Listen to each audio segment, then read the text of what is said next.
Como resultado de experiencias, reflexiones y cuestionamientos de los feminismos, hemos podido desentrañar cómo a lo largo de la historia se han forjado y reproducido las desigualdades de género que sostienen el sistema heterosis patriarcal. Lo podemos ver en las costumbres arraigadas, en roles, mandatos y estereotipos internalizados. Pudimos desnaturalizar múltiples formas de violencias y nos alzamos para conquistar derechos. El ámbito de la ciencia no es ajeno a esto.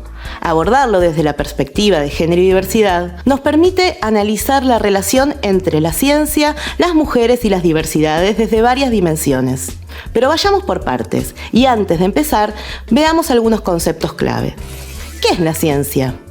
La ciencia es un tipo de conocimiento situado. Es el resultado de actividades de investigación guiadas por métodos validados, consensuados y legitimados socialmente. Es una práctica social que involucra y pone en relación a personas vinculadas a esta actividad. La ciencia también puede pensarse como una actividad profesional, un ámbito de ocupación en el seno del cual tienen lugar relaciones configuradas por patrones sociales, culturales, económicos, de género, y cuya dinámica a su vez configura y reproduce esos patrones. En términos más prácticos podemos caracterizar la ciencia en las siguientes dimensiones. Como un conocimiento incorporado o desincorporado, está presente en las calificaciones y habilidades de personas, en textos, artículos científicos y libros. Es el resultado de las actividades de investigación que se comunican a través de distintos formatos, como un saber acumulado de la humanidad. Ese saber disponible se agrupa en disciplinas y en especialidades. ¿Qué es la perspectiva de género y diversidad?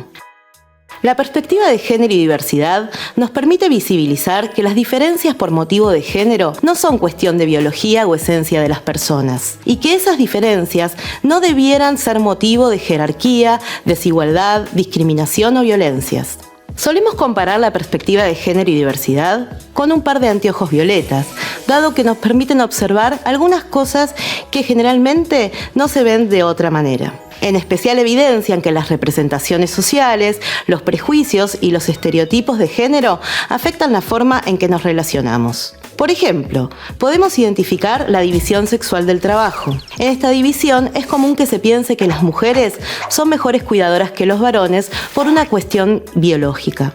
Sin embargo, se va demostrando que el estereotipo de la mujer cuidadora es una construcción social e histórica y que su vigencia contribuye a reforzar la idea de que son las mujeres quienes deben ocuparse de las tareas de cuidado, como cocinar, limpiar, cuidar niñas y adultos mayores.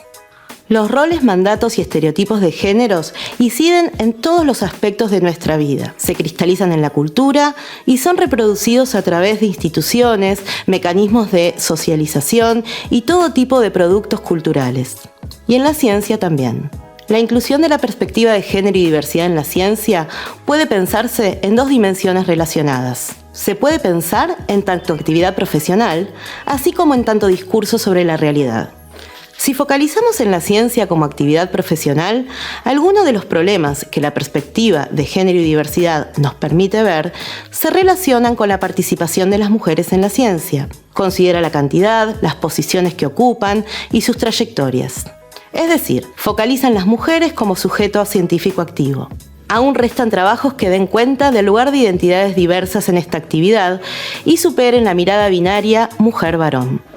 El punto de partida de estos trabajos es la tesis de la pipeta, que plantea que la trayectoria profesional de una carrera científica desde sus niveles iniciales se describe como una pipeta de laboratorio que transporta fluidos y gases.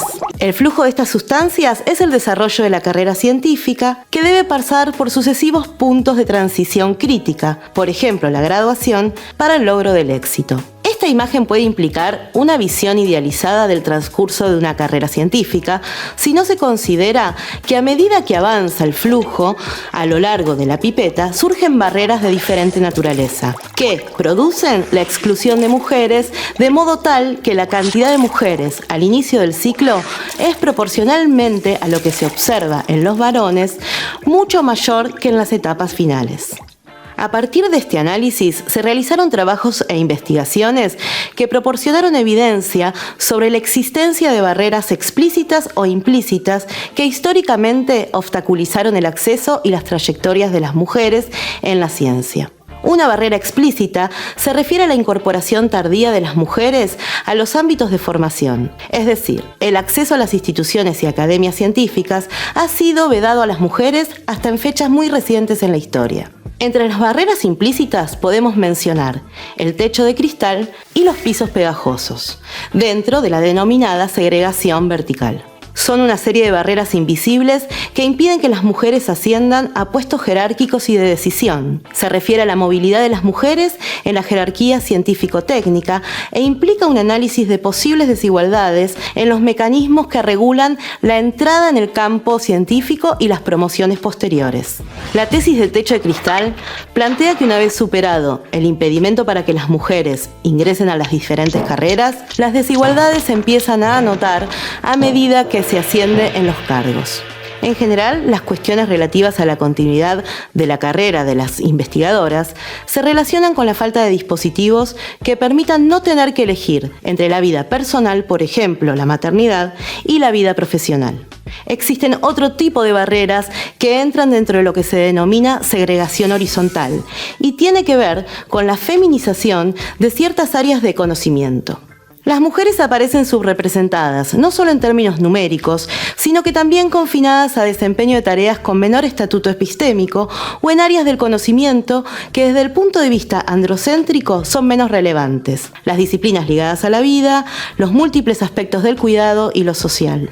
Esto se debe a que históricamente se ha situado la objetividad y la razón del lado masculino y la subjetividad y el sentimiento del femenino, dando lugar a la existencia de estereotipos en la ciencia acerca de los roles científicos de mujeres y varones y con ello a la distinción entre disciplinas y cargos femeninos o masculinos. Un ejemplo de cómo se construyen estos roles y estereotipos es que desde pequeñas nos enseñan a alejarnos de las llamadas ciencias duras. Somos tildadas y encasilladas en el humanitarismo, en los cuidados y lejos de las construcciones, las matemáticas y demás. Mientras los niños juegan con máquinas, mecanos, imaginan puentes, imaginan ciudades, las niñas están asignadas a los bebés, la cocinita, los cuidados.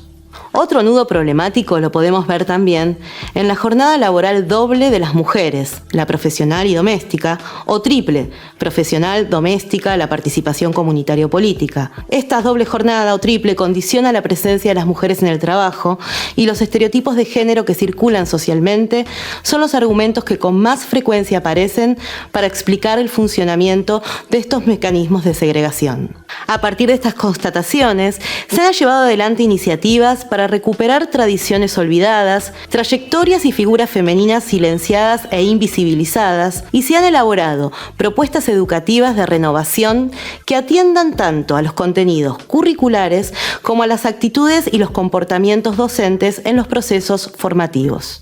Si pensamos a la ciencia en tanto discurso sobre la realidad, podemos observar los sesgos androcéntricos y sexistas que configuran la ciencia en todas las fases de su desarrollo, desde los supuestos epistemológicos, la construcción de los problemas, los recortes metodológicos y hasta los usos sociales e impacto social de la ciencia y la tecnología. Esto es, las consecuencias específicas y diferenciales de la ciencia y la tecnología en varones y mujeres y diversidades. Los enfoques dominantes de los distintos campos disciplinarios dan, por supuesto, perspectivas que, presentadas como neutrales, evidencian sesgos androcéntricos y heteronormados. Es decir, se asume universal masculino y una lógica binaria que invisibiliza una realidad que es heterogénea y diversa.